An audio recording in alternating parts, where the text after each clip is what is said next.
Hello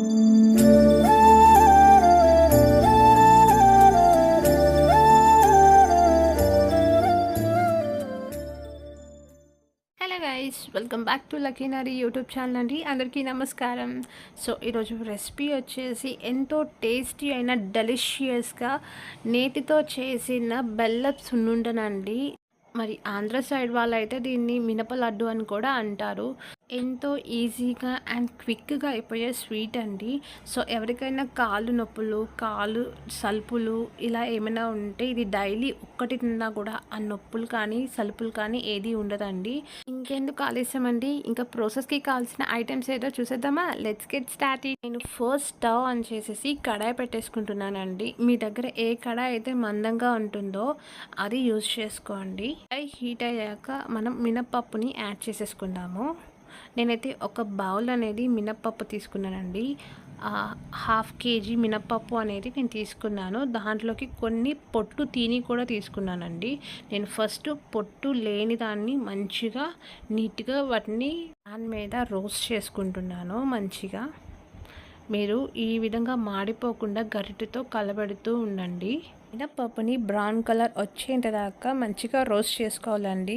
పచ్చి వాసన లేకుండా ఉండాలి. అప్పుడే మీకు బెల్లపు సున్నుండలు అనేది మంచి టేస్ట్ వస్తుంది. చూసారు కదా నాకు ఏ విధంగా బ్రౌన్ కలర్లో వచ్చిందో కనిపిస్తుందా? సో ఆ విధంగా రావాలండి. ఇంకా 2 minutes రోస్ట్ చేసుకుంటే ఇంకా బెటర్ అండి. చిన్నపిల్లలకి డైలీ ఒక బెల్లపు లడ్డు ఇస్తే హెల్త్కి చాలా మంచిదండి. నీరసం కానీ ఏమీ ఉండదండి. పిల్లలకి చాలా యాక్టివ్గా ఉంటారు. ఇప్పుడు మనం ప్లేట్లోకి ట్రాన్స్ఫర్ చేసేసుకుందాం. చూసారు కదా ఈ విధంగా బ్రౌన్ కలర్లో రోస్ట్ అవ్వాలండి. సో మళ్ళీ మనం అదే ప్యాన్లో పొట్టు తీన మినపప్పు యాడ్ చేసేసుకున్నానండి. ఒక బౌల్ అనేది. సో 250 grams తీసుకున్నాను ఇవైతే. సో వాటర్లోకి కొంచెం 1/2 బౌల్ అనేది నార్మల్ మినపప్పు అనేది యాడ్ చేసేసుకున్నానండి. మంచిగా రోస్ట్ చేసేసుకున్నాం వీటిని కూడా. మినపప్పు వేగే టైం మంచి స్మెల్ వస్తుందండి. అరోమా స్మెల్ చాలా బాగుంటుంది. ఆ స్మెల్ అయితే మీరు కూడా అబ్జర్వ్ చేశారా ఎప్పుడైనా మినపప్పు రోస్ట్ చేసేటైన? ఆ స్మెల్కి ఎప్పుడెప్పుడు తిన్నామా బెల్లపు సున్నుండా అని చెప్పేసి ఎంత ఎక్సైటింగ్గా ఉంటుందో. ఇప్పుడు నేను 2 spoons అనేది రైస్ తీసుకున్నానండి. నార్మల్ రైస్ తీసుకోవడం వల్ల టేస్ట్ అనేది ఇంకా ఎన్హాన్స్ అవుతుందండి. చాలా బాగుంటుంది. ఒకసారి మీరు కూడా ట్రై చేసేటప్పుడు ఒక 2 spoons అనేది రైస్ కూడా యాడ్ చేసేసుకోండి.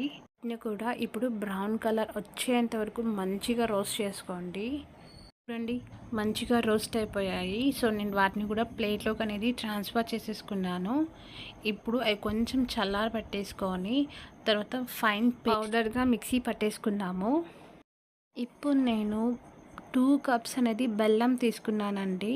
ఎప్పుడైనా సరే బెల్లపు సున్నుండలు అనేది షుగర్ కన్నా కూడా బెల్లంతోనే ఎక్కువ టేస్టీగా ఉంటుందండి.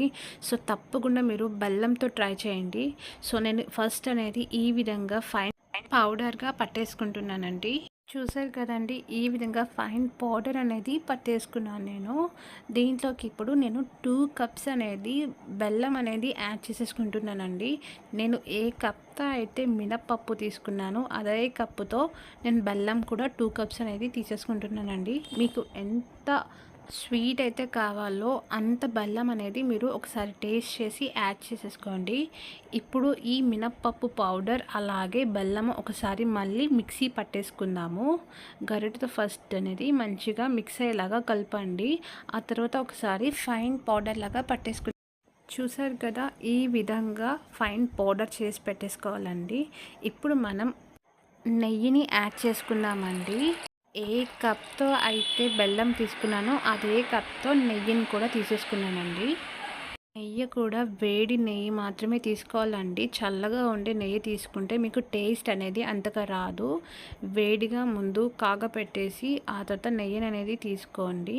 ఒకసారి ఫస్ట్ గరిటెతో మిక్స్ చేసి మన చల్లారిన తర్వాత కొంచెం చేత్తో కలపెట్టేసేయండి మంచిగా. నెయ్యి మొత్తం కలిపితే ఈ విధంగా రావాలండి. ఇప్పుడు మనం లడ్డూను చేసుకుందాము. చూడండి ఇలా రావాలి లడ్డు అనేది. ఒకవేళ మీకు నెయ్యి సరిపోతే ఇంకొంచెం నెయ్యి కూడా యాడ్ చేసేసుకోండి. చూసేసారు కదా! బెల్లపు సున్నుండ ఎంత ఈజీ అంటే టేస్టీగా ఉంటుందో. డెఫినెట్‌గా మీరు కూడా ట్రై చేసి ఈ రెసిపీ అనేది మీకెలా వచ్చిందో నాకు కామెంట్‌లో చెప్తారా? ఇంకెందుకు ఆలస్యం, ఇప్పుడు దాకా మన ఛానల్‌ని ఎవరైతే సబ్స్క్రైబ్ చేసుకోలేదో please do like, share and subscribe to my YouTube channel.